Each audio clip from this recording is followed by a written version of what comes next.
Bless you. Thank you. Treasurer of Ludlow.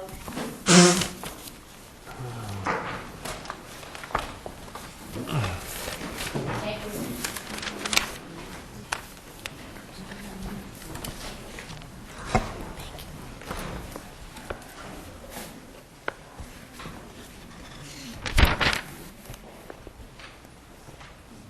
Ms. Quinn? If it please the court, my name is Sandra Quinn. Ms. Quinn, let me just make one thing clear. We have had a request to file an amicus brief. The amicus brief is very late. We have not ruled on that, and so I would ask the parties not to make any reference or refer in any respect on that amicus brief. Okay? The plaintiff in this case, Your Honor, my name is Sandra Quinn. I represent Joanne Cioch. The plaintiff in this case is a retired public employee who served the town of Ludlow as a teacher for 22 years, from 1972 through her retirement in 1994. During this time, she did not cost the town of Ludlow a dime in health insurance costs. This is so because she was enrolled on her husband's health insurance plan. For this very reason, that is, because she was not enrolled in the town's plan just prior to her retirement, the town in 1999, 5 years after she had retired, refused to accept her application to enroll in the town's HMO plan. The town offers both indemnity and HMO plans to its retirees in Ludlow. In refusing her coverage, the town claimed at the commencement of these proceedings in the lower court that it had an unwritten policy or regulation prohibiting retiree enrollment unless the individual had previously enrolled as an active employee. Later, the town interposed a selectmen's policy passed in October of 1999 that the town claims constitutes a written regulation that would prevent her enrollment. Ms. Quinn, she didn't make her application, she didn't file her application until after that regulation had been passed, correct? She filed her application in December. The selectmen's policy was in October of 1999. Okay. That is correct.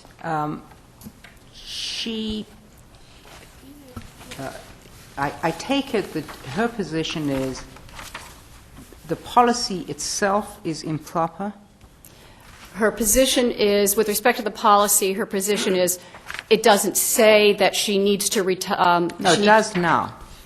It does now, correct? Actually, the policy doesn't say that, but even assuming that it did, her primary argument is that there was no way that she could have ever complied with that policy.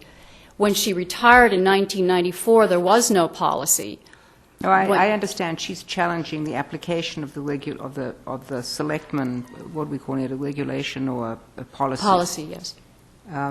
But it wasn't clear to me. Is she saying that the selectmen couldn't enact such a policy? She's also saying that the selectmen couldn't enact such a policy because the Chapter 32B, both at Sections 9 and 16, would permit her, would require the municipality to continue to enroll her as a retiree in their health insurance policies. Does that mean, are you saying that all employees who worked for the town would always be able to apply after retiring, would always be entitled to apply for health coverage? That Yeah. the town could never say, we're going to change our policies or anything? Yes, Your Honor. There is a clear legislative policy under both Sections 9 and 16 that require the municipality to continue to enroll retirees after retirement, irrespective of whether these retirees had enrolled prior to retirement. The appeals court in McDonald versus Southbridge concluded that with respect to indemnity plans, that the obligation of a municipality to continue to offer enrollment survived the person's retirement, even where that person had not enrolled prior to retirement. But there was some language in the case that suggested that the town could promulgate some regulations or adopt some regulations to avoid that effect. That is true. Well, I'm not sure that's the case. There is either in the appeals court case or the SJC's rescript affirmance of the case, there is no reference to eligibility at all. Both, as a matter of fact, in footnote 5 of McDonald versus Southbridge, the court specifically says that they are not going to rule on whether or not it is the town could promulgate regulations that would affect that eligibility. But then this court said that they could do that. This, as I read the rescript, Your Honor, there's no reference to eligibility. Certainly, in the face of where there is a citizens' rights embedded in a clear legislative mandate, a municipality's authority to regulate does not constitute municipal authority to repeal the mandate, especially where we're dealing with eligibility for health insurance benefits. The appeals court, in any event, has ruled that the municipality may do no more than determine whether an employee, and in this case a retiree, qualifies under a statutory mandate.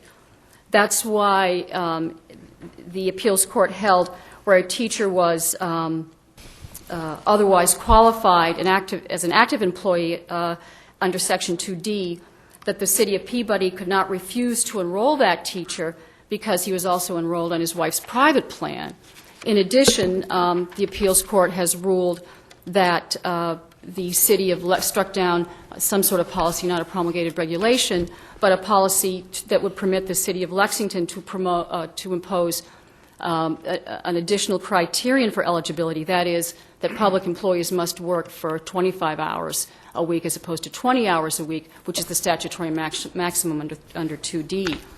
Similarly here, absent specific statutory language, and there is no statutory language that requires a retiree to enroll in health insurance before she retires. Isn't that the assumption, though, if you look at the legislation, the assumption is that that when you retire, you exercise your option? It's certainly the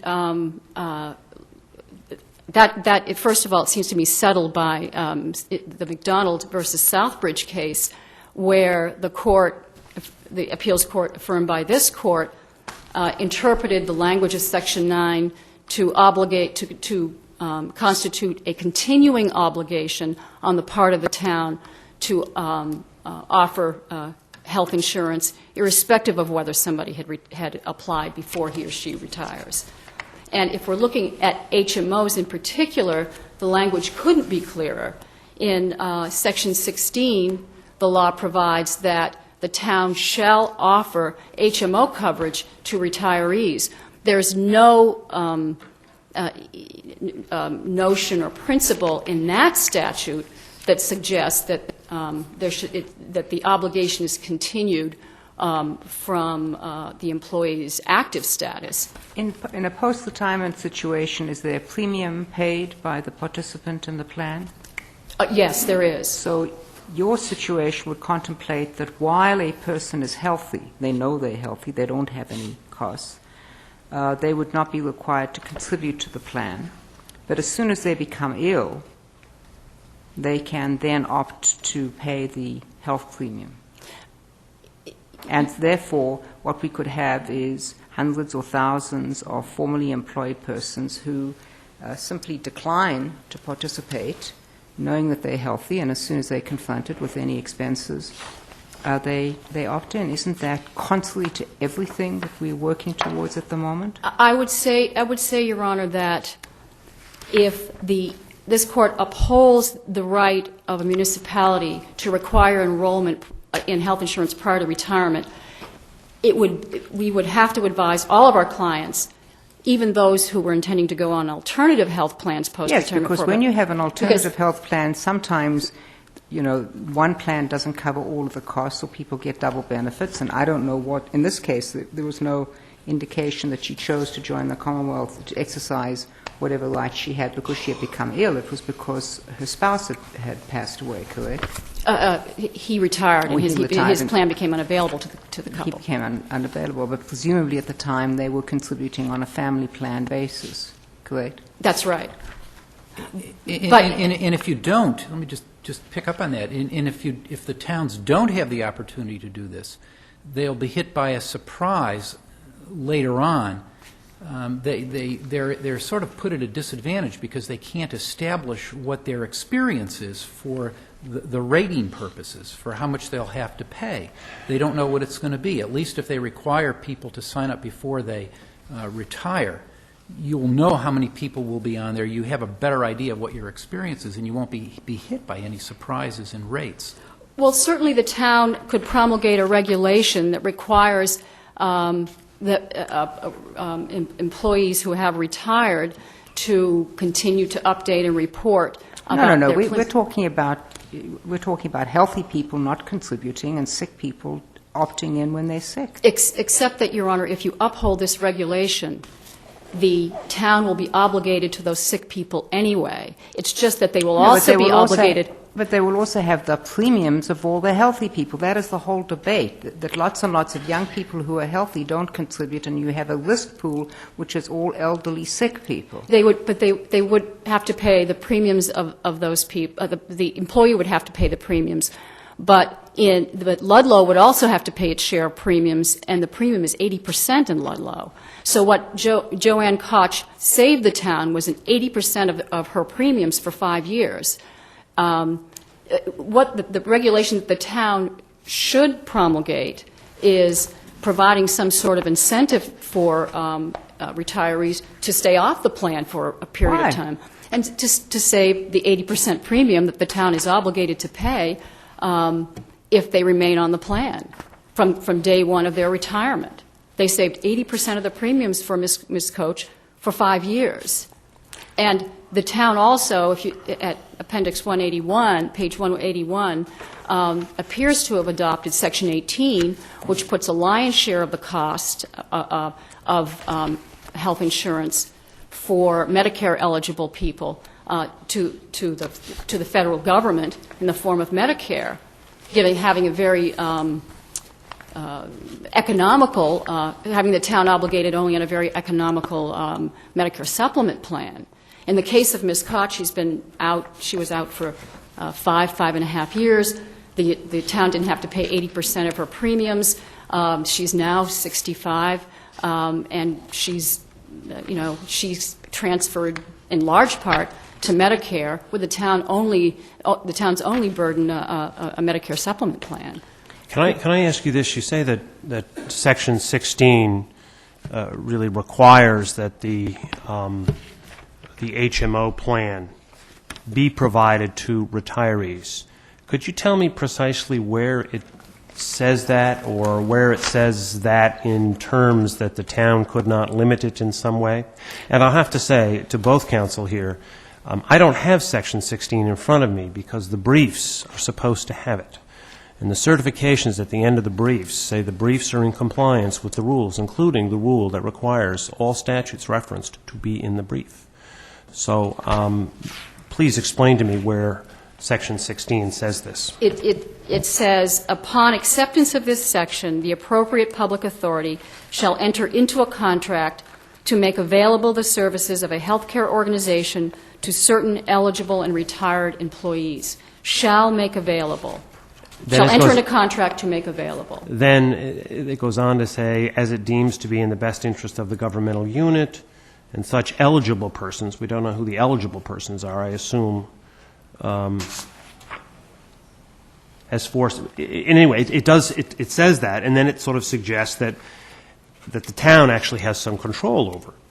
Does it not? I would say that the language that refers to the town's best interests, as well as the general rulemaking power of the town to promulgate regulations, seen both at 14 and 16, makes the administration of mandatory health care insurance for retirees something that the town may do, but it does not serve as an imprimatur to make this mandate optional. Again, it's settled law. This court, as well as the appeals court, in context relating to health insurance and other subjects, has made it clear that where a citizen's rights are embedded in a clear legislative mandate, a mandate, by the way, that this court upheld, affirmed in McDonald versus Southbridge, that where a citizen's right is embedded in a clear legislative mandate, a municipality's authority to regulate that mandate does not constitute municipal authority to repeal the mandate with respect to otherwise covered individuals. Again, especially where we are dealing with eligibility issues, the case law, again, is settled that a municipality may do no more than determine whether the employee, in this case the retiree, has satisfied that statutory mandate. It may not whittle away what would otherwise be an entitlement under a clear statute. Thank you, Ms. Quinn. Thank you. Mr. Callan?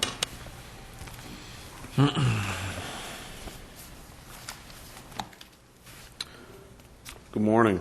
I'm Michael Callan for the Ludlow defendants. The Ludlow policy, which was enacted in October 1999, was an attempt to, in response to the McDonald decision, I suggest, an attempt for Ludlow to get a grip or to get a grasp on its overall health insurance policy. There's references in the record to that. And Well, explain to me how you can do what you did under Section 16, which was not the subject of the McDonald case. The governmental unit shall enter into, once you've accepted the section, which I take the town has. Under the language in Section 16 of the certain eligible and retired employees. Right. The language certain suggests that there's at least some restriction or some limit on the classes of persons who may be eligible existing employees or eligible retired employees. So what you're suggesting is that you could, under this, as you read this, the word certain eligible and retired employees means that you could basically limit this by town policy to executive employees, for example. Subject to the other restrictions contained within 32B. 32B Which are? has other provisions basically determining that employees who work 20 hours or more should be considered, must be considered for a health policy while they're working with the town.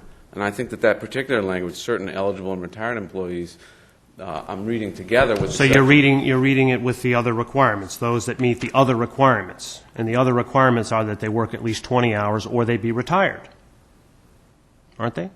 Yes, also subject to the language at the end of that Section 16, permitting the municipality the right to reasonably regulate But do those you think folks that get in. Do you think reasonable regulation means excluding people?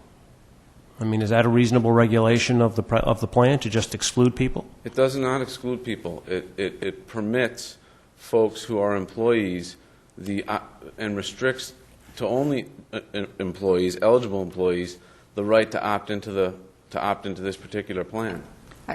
As I understand your argument, Mr. Callan, there's no requirement, you would say, that the town be required to provide health insurance for somebody who works for, let's say, 10 hours a week, correct? Correct. So you've got a minimum qualification. There's no claim here that there's been a preferred status based on executive or anything like that. It's just a minimum. If you work 20 hours and above, whether you are employed, appointed, or elected, you can choose to participate in our health plan, correct? Yes.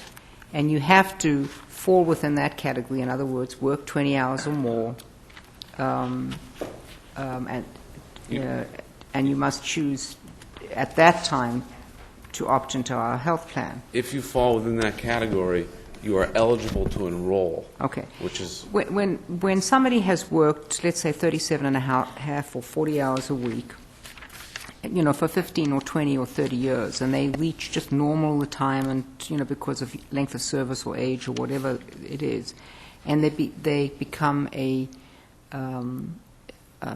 retiree, is the health plan the same? Is the coverage the same? Do you simply remain in whatever health plan there is, whether it's Blue Cross or whatever one the town has? Yes, up until the age 65, and then it switches with the Because of Medicare? Medicare. Yeah. Yes. The McDonald case, I suggest you, both the appeals court case with the language, at least until the town adopts regulations, and the rescript opinion by this court, which made reference to the fact that a municipality may adopt regulations, support Ludlow's position in this case. The legislature, I think, and the appeals court and this court, in the McDonald case earlier, are struggling with the idea of how do you get a grasp on your pool of people, as you referenced in the questions to the appellant earlier. And one of the ways a municipality can get a grip on that particular dilemma is to have some type of enrollment criteria so that you know whatever your future obligations might be. There are any number of retired people in any municipality who could come forward at a time well after they've left the service of the municipality and come in for the first time and want to get in there. Well, municipalities, there's reference in the record, I believe at the Appendix 96, Ludlow in this particular year was faced with a $1.1 million uptick in its overall insurance costs. So not just Ludlow, but municipalities everywhere are trying to get a grasp on what to do. The legislature has permitted, has mandated essentially in 32B insurance for regular employees over 20 hours a week, and to continue that coverage for retirees, provided that they opt in and follow all the regulations of the town. So what the municipalities are doing really here is, kind of operating where they can, where the legislature has allowed them to, on the edges to try to figure out where you can get control over these burgeoning costs. And this is one of the areas. That is getting a handle as the person is leaving service, whether or not this person is going to be... Or during service. Or during service, correct? There may be lots of reasons why people, while they are employed by the town, actively employed 20 hours a week, choose not to opt into this health plan, correct? That's correct. Or during service. The appeals court in February had a case, Parker versus North Brookfield, where basically the appeals court upheld the town's decision to say to an employee who was the dog officer or something in North Brookfield, she decided that she wanted to elect into the town's policy, and the select board in North Brookfield basically said, we can't afford it, we're going to terminate you, and let her go. And she filed a suit, and the appeals court basically said, that's fine. Towns have to make decisions based upon that, upon revenue and upon who can handle the position. So North Brookfield essentially eliminated the dog officer position in that case just for the reason, and they said it in the decision, just for the reason that this person was electing into the coverage. It's those types of things. We're seeing these cases and these issues kind of bubble up as the municipalities wrestle with the levy limit that they have and the limitations on state aid with health insurance costs that are going up higher than they can raise their revenue year to year. Go ahead. Thank you. I'm curious about one thing. You started by saying that the decision by Ludlow here was in response to the McDonald decision. The McDonald decision, as you know, was in 1995, and you passed this policy in 1999. That's 4 years. And how could that be? That's in response. If you were responding to McDonald, wouldn't you have acted somewhat sooner? I'm just wondering if this policy was adopted in any response to what this particular plaintiff was seeking. Certainly not with respect to this. You had no idea that she was coming in, correct? I think she had been asking around the town So, I mean, hall. you did. You were on notice that she was seeking, just from her asking questions of various town employees. And you'd had the decision. I mean, I'm not saying that makes it wrong, but what struck a bell in my head was when you started by saying this was in response to the McDonald decision, and yet it was 4 years later. To be fair, the policy, I think, was driven in large part by the municipalities getting these bills, the money, that they wanted to start putting down on paper what their policies were. What I meant to suggest was that the municipalities, such as Ludlow in this case, started putting this stuff down. There's another, in the appendix at 206, there's another policy passed by Ludlow in 2003, which is much more clear about a person having to opt into the system when they retire. But towns are working to put these, and Ludlow in particular, are working to put these into place. Well, you know, that policy in 2003 is very interesting because it puts everybody on notice as to what the requirements are, specifically retirees. It says if they're not, in order to be eligible, you've got to be enrolled in the plan on the date of retirement. The 1999 policy, however, is really quite cryptic. It doesn't refer to retirees at all, does it? It's not as clear, certainly not as clear as the 2003 policy, but in this case, it doesn't make a difference because there's no evidence that Joanne Cioch went and looked for a policy and couldn't find it, or read this particular policy and didn't understand it. There's no causal link between whatever this particular policy said. And Well, let's assume that before the 1999 regulation, which you say McDonald permits you to enact, Section 16 would have required that you provide this benefit. Okay? Let's assume that, as it would under Section 9. Okay. You have enacted a regulation which affects people that were never on notice that was the town policy and retired several years before. Isn't that a little bit of a retroactive application of a very severe sanction? In theory, yes, but for the facts of this particular case, it doesn't make a difference because she was never looking for it in the first place until after the regulation was enacted. So she never had something that she thought she had in her back pocket, and then had it swept out from under her afterwards. But if she had known, she might have enrolled before she retired. Isn't that the problem with the retroactivity? She might have. The argument that has been advanced that if the court were to adopt this particular view and this particular regulation, that it would force retirees to go in and get into a plan on the day of their retirement, that may or may not be. She may very well, and other retirees may very well have reasons not to get in at that time. If she owes 20% of a $12,000 or $15,000 a year policy and she doesn't need it, she just may not do it. So we don't know whether she would have done it or not done it.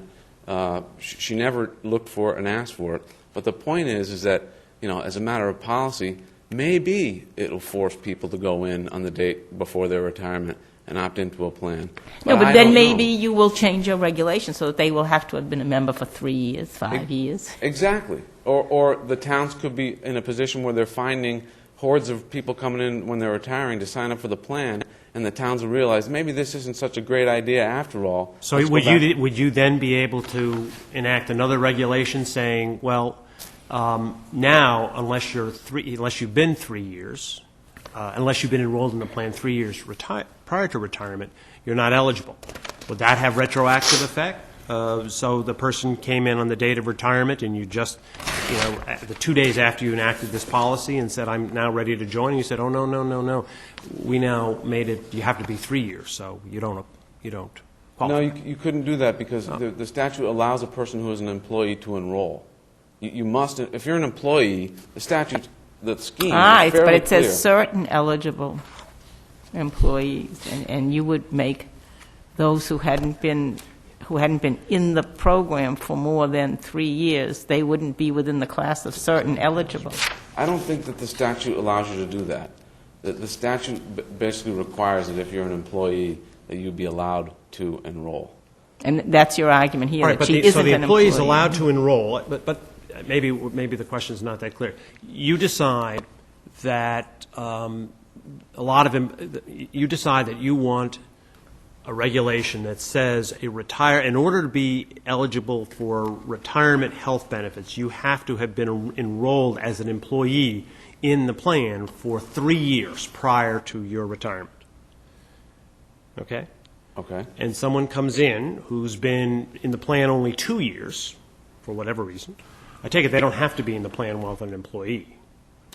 They don't have to be. Yeah, but 2 years before retirement, or 1 year before retirement, now that you have this new regulation, they sign up for the plan, and so they're in a plan. So now you say, whoa, there's a whole bunch of people signing up in their last year of retirement. We've got to put a stop to this. So we're now going to pass a policy that says you have to be in the plan 3 years as an employee before you can be covered as a retiree.